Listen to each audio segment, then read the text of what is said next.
الحمد لله نستعينه ونستغفره ونحمده ونعوذ بالله من شرور أنفسنا ومن سيئات أعمالنا من يهده الله فلا مضل له ومن يضلله فلا هادي له أشهد أن لا إله إلا الله وحده لا شريك له وأشهد أن سيدنا ومولانا محمدا عبده ورسوله وصفيه وخليله اللهم صل وسلم على سيدنا محمد وعلى آله وصحبه وبارك وسلم تسليما كثيرا كثيرا إلى يوم القيامة أما بعد فقد قال في كتابه الكريم لقد كان لكم في رسول الله أسوة حسنة لمن كان يرجو الله واليوم الآخر وذكر الله كثيرا وقال تعالى ومن يطع الله والرسول فأولئك مع الذين أنعم الله عليهم من النبيين والصديقين والشهداء والصالحين وحسن أولئك رفيقا ذلك الفضل من الله وكفى بالله عليما وقال النبي صلى الله عليه وسلم يوم في سبيل الله خير من 1000 يوم فيما سواه أو كما جاء في الحديث. Para hadirin yang dimuliakan Allah Subhanahu wa taala, tidak ada perkara yang lebih penting untuk kita wujudkan, kita usahakan melebihi agama Islam dalam kehidupan kita, dalam sikap-sikap kita, dalam keputusan-keputusan kita. Kalau agama ini wujud, para hadirin, Allah akan ridha pada kita. Kalau Allah sudah ridha pada kita, semuanya milik Allah, maka kita akan beruntung di mana saja kita berada, di dunia maupun selepas dunia, dalam keadaan apapun kita berada, miskin, kaya, bahagia, susah, jadi raja ataupun jadi rakyat. Tapi kalau agama ini tidak ada dalam kehidupan seseorang, apapun keadaan dia, Allah murka pada dia. Kalau Allah sudah murka, dia jadi orang terhormat ataupun jadi orang terhina, jadi raja ataupun rakyat, sehat atau sakit, dia ini adalah orang yang tidak untung, orang celaka. Di dunia celaka, di kuburannya celaka, bangkit dari kubur celaka, melewati sirat cemplung neraka. La ilaha illallah. Bagaimana agama ini bisa wujud dalam kehidupan kita? Di antaranya langkah pertama, kita harus memperbaiki keyakinan kita kepada Allah. Rasakan dan yakini dalam hati kita, para hadirin, bahwa Allah adalah yang menciptakan kita, yang menciptakan alam semesta, menciptakan suasana dan keadaan. Bahwa Allah adalah mengetahui segalanya, As-Sami Al-Basir, Maha mendengar, Maha melihat. Al-Qayyum, yang mengatur segalanya. Al-Hayy, yang maha hidup. Selain Allah semuanya dihidupkan, yang hidup hakiki hanya Allah. Al-Qayyum, yang mengatur. Selain Allah diatur, yang mengatur yang hakiki hanyalah adalah Allah. Al-Mumit, yang mematikan. Al-Muhyi, yang menghidupkan. Siapa yang dikehendaki oleh Allah hidup akan hidup. Siapa yang dikehendaki wafat oleh Allah, maka dia akan wafat. Keyakinan ini bagaimana masuk dalam diri kita. Sayyidina Umar radhiyallahu anhu, beliau mengatakan, beliau ini adalah sahabat Nabi yang Nabi mengatakan Allahu ja'alal haqqa ala lisani wa qalbi Umar. Sesungguhnya Allah telah meletakkan kebenaran di lidahnya dan hatinya Umar, seorang sahabat Nabi yang begitu dekat dengan Nabi. Nabi mengatakan, seumpama selepas aku ini masih ada Nabi, tentulah yang layak untuk itu Umar. Beliau ini bukan Nabi, tapi omongan beliau, perkataan beliau, arahan beliau tidak pernah keliru para hadirin, mirip seperti para anbiya. Beliau mengatakan kurang lebihnya bahwa mengingati selain Allah itu adalah penyakit. Mengingati Allah adalah obat. Sekarang di mana-mana ada orang sakit, sakit imannya, sakit amalnya, sakit pergaulannya, sakit urusan keputusan-keputusannya dan sikap-sikapnya. Ini sebabnya karena pertimbangan-pertimbangannya, pertimbangan yang bukan karena Allah, pertimbangannya adalah karena makhluk. Akhirnya pada keliru dalam bersikap, keliru dalam berpikir, keliru dalam bertindak, keliru dalam memutuskan. La ilaha illallah. Rasakan selain Allah itu hakikatnya tidak ada para hadirin. Akhirnya menimbulkan sikap kepada kita dalam kehidupan kita, hajat saya hanyalah kepada Allah. Yang bisa melindungi saya adalah hanya Allah. Yang bisa menyelesaikan masalah saya hanya Allah. Yang bisa menolong saya hanya Allah. Akhirnya ada masalah apa-apa, pikirannya itu jadi benar. Saya akan minta tolong kepada Allah, saya akan memperbaiki hubungan saya kepada Allah, biar Allah sudi merahmati, melindungi dan menyelesaikan masalah saya. Insyaallah para hadirin, menghadapi kawan ataupun lawan, kita hanya ingat kepada Allah. Karena kawan ini makhluk Allah juga para hadirin. Kalau Allah berkehendak, kawan bisa jadi lawan, bisa jadi kawan para hadirin. Menghadapi kawan, hasbiyallah wa ni'mal wakil. Menghadapi lawan juga hasbiyallah wa ni'mal wakil. Bahkan menghadapi diri sendiri juga hasbiyallah wa ni'mal wakil. Bagaimana Pak Hadi? Insyaallah. Ya Allah, diri saya ini kok ngantuan, gimana cara menyelesaikannya? Ya Allah, tolonglah saya. Ya Allah, diri saya ini tahajud kok suka kebablasan. Ya Allah, minta tolong untuk bisa mendidik diri saya. Diri kita ini para hadirin, walaupun nempel pada diri kita, kita sebetulnya tidak bisa mengaturnya. Kalau orang mau merenung nggak bisa mengaturnya. Kepala yang sepertinya nempel di leher kita, kita pun tidak bisa mengaturnya. Kadang-kadang ngantuk, kita juga nggak tahan untuk mengendalikan kengantuan kita, mengendalikan leher kita. Berarti hakikatnya kita ini diatur oleh siapa hadirin? Allah. Kita rasakan para hadirin. Insyaallah kita semuanya niat para hadirin. Apa-apa tawajuh kepada Allah.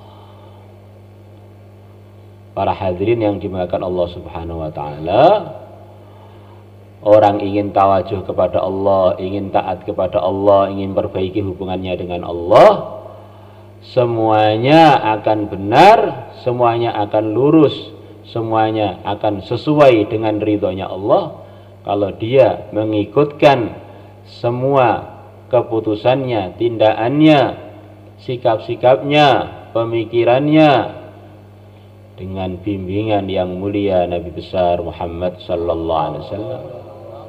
Ingin taat kepada Allah adalah dengan taat yang mulia Nabi besar Muhammad sallallahu alaihi wasallam.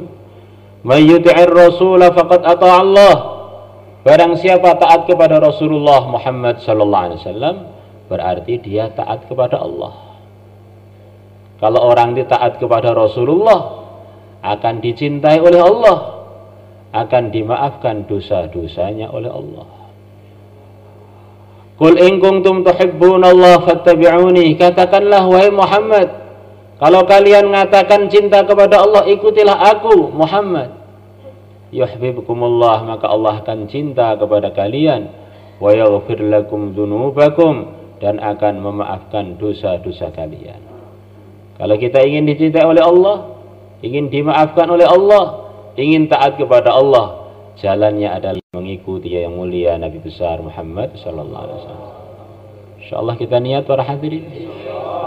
Maka kita atur kehidupan kita 24 jam ikut Rasulullah SAW. Ikut dalam hal-hal yang wajib dan kita sempurnakan dalam hal-hal yang sunnah. Karena hakikatnya yang wajib atau yang sunnah itu para hadirin dua-duanya perintahnya Allah. Maka yang wajib kita dahulukan, kita pentingkan. Jangan lupa sunnah itu juga sangat-sangat penting. Kalau orang tidak mengamalkan wajib, maka Allah murka kepada dia. Kalau orang tidak mengamalkan hukum-hukum sunnah, maka alangkah besar kerugian dia. Satu sunnah adalah menyebabkan ridhonya Allah. Satu sunnah akan mendatangkan macam-macam anugerah dari Allah. Yang setiap anugerah Allah itu adalah anugerah yang akan kekal, yang akan didapati oleh pemiliknya nanti di surga. Yang mana surga ini kerikilnya saja lebih mahal dari dunia dengan segala isinya. Dan satu sunnah ini bisa mendatangkan macam-macam anugerah yang lebih mahal dari dunia dengan segala isinya. Sangat rugi orang-orang yang tidak mengerjakan sunnah. Kita bukan hanya mengerjakan sunnah, kita mementingkan sunnah-sunnah tersebut. Insyaallah sunnahnya. Maka kita berpikir apa saja yang kira-kira tidak sunnah, kita tinggalkan, kita jauh. Ini merugikan saya ini. Termasuk tidak sunnah para hadirin, waktu bayan ngantuk itu tidak sunnah. Itu bid'ah itu para hadirin. Perkara bid'ah. Di antara cara biar kita ini mudah amal agama para hadirin, selepas kita meluruskan iman, adalah dengan kita selalu mengingati akhirat. Dimulai dengan sesering mungkin kita membicarakan kematian. Dunia yang sekarang kita duduki, dunia yang sekarang kita tinggali, dunia yang sekarang kita nikmati, sebentar lagi mau kita tinggal. Maka rasakan para hadirin, kita ini sekarang sudah sampai ke akhirat, di kuburan. Rasakan kita ini salah satu penduduk kuburan depan terangkil itu para hadirin. Rasakan kita sudah di situ itu. Terus kita melihat orang-orang lewat dari kuburan kita. Kira-kira apa yang akan kita pikirkan selepas kita di kuburan itu? Tentu yang kita pikirkan apa aja yang nggak manfaat di kuburan itu akan saya jauhi, akan saya tinggalkan. Apa saja yang tidak manfaat untuk akhirat saya, berarti saya ini tertipu para hadirin. Insyaallah kita semuanya niat para hadirin. Rasakan apa saja yang kira-kira nggak bermanfaat untuk akhirat saya, itu berarti kerugian besar bagi saya. Maka bagaimana semua urusan kita jadikan bekal kita ke akhirat. Kita pulang ke rumah, kita lihat istri saya, bagaimana istri saya ini bisa saya bawa ke akhirat. Diajak taklim bareng-bareng. Hum wa azwajuhum fi raudhati yuhbarun. Penduduk-penduduk surga sebagian para hadirin karena dulu dengan keluarganya, dengan istrinya kerjasama yang baik, sampai akhirnya masuk surga juga bareng-bareng. Tidak ada yang masuk surga nggak bareng para hadirin. Suaminya masuk surga, istrinya tidak. Istrinya masuk surga, suaminya tidak. Maka bagaimana kita lihat istri kita, wah, saya sayang dengan istri saya, alangkah ruginya saya kalau istri saya ini nggak saya bawa ke akhirat bareng-bareng ke surga. Maka taklim bareng dengan istrinya, tahajud bareng dengan istrinya, keluar masturah bareng dengan istrinya. Insyaallah semuanya niat para hadirin. Kita melihat anak-anak saya, Masya Allah saya sayang dengan anak saya siap korban untuk anak-anak saya, belikan sepeda motor siap, belanjakan untuk sekolah siap. Alangkah susahnya saya kalau anak saya ini sampai nggak ketemu dengan saya di akhirat. Maka anaknya pun diprogram dengan program-program yang akhirnya menyebabkan dia nanti jadi orang yang benar amal agama, akhirnya bareng-bareng dengan kita di akhirat sana. dalam ridhonya Allah, dalam surganya Allah. Insyaallah semuanya niat para hadirin. Kita perhatikan persiapan akhirat kita. Akan datang satu masa, akhirat akan jadi kenyataan, dunia akan jadi kenangan dan nostalgia saja para hadirin. Akan datang itu. Oh, Pak Fulan pernah di dunia. Nah, Pak Fulan pernah di dunia. Semuanya sekarang sudah meninggalkan dunia. Dunia ini para hadirin, jangan kita harap-harap bisa kita selesaikan urusannya. Mulai Nabi Adam sampai sekarang, bahkan sampai nanti manusia yang terakhir sebelum hari kiamat, tidak akan pernah bisa menyelesaikan urusan dunia. Ada aja yang belum selesai itu, sementara sudah kita tinggal. Tengah-tengah kerja ternyata berangkat ke akhirat. Tengah-tengah persiapan mantu ternyata berangkat ke akhirat. Tengah-tengah persiapan khurut 4 bulan berangkat ke akhirat. Tengah-tengah persiapan ngantuk berangkat ke akhirat. Nah, maka kita renungkan benar, Masya Allah. Maka bagaimana kita selalu siap berangkat ke akhirat, kapan saja, di mana saja. Orang itu nanti akan dibangkitkan dari kuburnya para hadirin mengikut cara mati dia para hadirin. Nanti ada orang-orang yang wafat dalam keadaan umroh, dalam keadaan haji, dalam keadaan ihram. Yang mana di antara syiarnya, slogannya orang haji dan umroh mengatakan talbiyah, mengatakan ungkapan, ya Allah, saya datang untuk menunaikan panggilanmu, untuk menunaikan haji atau umroh. Saya yakin hanya kepada kamu. Saya hanya meyakini yang berkuasa hanya engkau. Tidak ada sekutu bagi engkau. Labbaik Allahumma labbaik, labbaik la syarika laka labbaik, innal hamda wal ni'mata laka wal mulk la syarika lak. Semua pujian yang layak hakikatnya hanya engkau saja. Semua kenikmatan hakikatnya hanya dari engkau saja. Semua kekuasaan dan kerajaan hakikatnya hanya dari engkau saja. Maka begitu dia mati waktu haji atau umrah, bangkit dari kuburan dalam keadaan labbaik Allahumma labbaik. Maka kita rasakan, kira-kira kalau saya mati dalam keadaan begini ini, saya nanti bangun dari kuburan begini gimana? Nah, maka mau nonton TV itu takut para hadirin. Nanti bangun dari kuburan bawa TV bagaimana? Nah, nanti di kuburan para hadirin ada orang-orang dibangkitkan dari kuburan bukan kalungan emas, kalungan gelang, kalungan tanah para hadirin. Orang-orang yang dulu di dunia matinya dalam keadaan ngerebut tanahnya fulan, fulana, maka nanti bangkit dari kuburan, teman-temannya pada berangkat dengan tanpa beban, dia berangkat dengan membawa beban di lehernya, dikalungi tanah. Yang tanahnya begitu besar sekali sampai orang-orang pada terkejut melihat dia tertimbun dengan tanah berjalan menuju mahsyar. Bukan itu saja, saya melihat sebagian orang berangkat menuju mahsyar ke mahkamah Allah dikalungi kambing, kata hadirin. Yang kambingnya mengembik-ngembik di leher dia karena dia waktu matinya ngerebut kambing. Ada sebagian yang dikalungi sapi, Masya Allah, karena waktu mati dia dalam keadaan zalim merebut sapinya orang. Maka kita pikir, ini mumpung musim hujan, ini aliran-aliran ke sawah kita, ini gosop apa tidak, kita pikirkan juga. Ini pas jatah kita atau bukan. Nanti kalau kita gosop jatahnya orang lain, bisa dikalungi ember para hadirin nanti.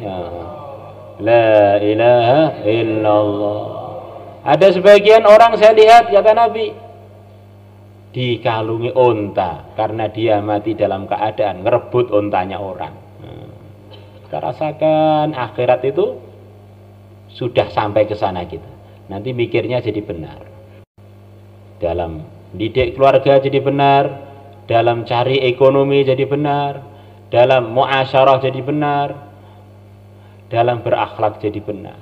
Insyaallah semuanya niat para hadirin. Kemudian selepas kita perbaikan, yakin kita kepada Allah dan Rasulnya, dan selalu pikir akhirat, para hadirin, kita teruskan dengan kita menjadi ahli-ahli masjid. Yang mulia Nabi besar Muhammad sallallahu alaihi wasallam mendidik umatnya meluruskan yakin mereka, meluruskan amal mereka, meluruskan fikir akhirat mereka. Tiap hari kalian ingatlah mati 20 kali, sabda Nabi. Lepas itu Allah pilih orang-orang Madinah jadi orang-orang yang dapat hidayah. Maka untuk merawat iman mereka, Islam mereka, amal mereka, fikir mereka, yang mulia Nabi besar Muhammad sallallahu alaihi wasallam mengajak masyarakat Madinah untuk jadi masyarakat yang ahli masjid. Dalam masjid yang mulia Nabi besar Muhammad SAW menghidupkan suasana-suasana yang untuk menjaga amalannya orang-orang yang telah Islam itu. Amalan yang biasa kita dengar diberi fikir dakwah, ta'lim wa ta'allum, fikir ibadah, perbaikan akhlak, muamalat, muasyarat. Akhirnya imannya para sahabat terawat, bahkan jadi asbab hidayah untuk umat. Akhirnya seluruh dunia kena cipratan, kena pancaran hidayah dari Masjid Nabawi, yang di sanalah permulaan pergerakan, permulaan pengiriman-pengiriman rombongan, permulaan pengiriman-pengiriman para dai-dai dan muallim-muallim untuk menyebarkan kebaikan ke penjuru-penjuru dunia. Maka untuk itu semua kita perlu meluangkan waktu, sebagaimana dulu Nabi didik para sahabat untuk kebaikan-kebaikan tadi, waktunya diminta. Banyak orang zaman Nabi tahu juga Nabi ini benar, para hadirin. Jadi mereka nggak mau meluangkan waktu, maka akhirnya nggak bisa diprogram oleh Nabi. Maka siapa yang siap 4 bulan 40 hari atau berapa hari saja, silahkan untuk ke selatan. Teman-teman yang setahun takut lagi ke selatan. Teman-teman jamaah gerak sisa masa atau mau wabsi, silahkan ke selatan, insyaallah. Mari Pak, semuanya akan keluar 4 bulan 40 hari maupun sisa masa. Jamaah sisa masa kembali di Tafaqud insyaallah. Baik yang datang kemarin maupun yang datang tadi malam. Silakan di Tafaqud ulang, dan juga teman-teman 1 tahun untuk kembali di Tafaqud di sebelah selatan. Insyaallah semuanya niat, para hadirin. Kurang lebihnya minta maaf. Assalamualaikum warahmatullahi wabarakatuh.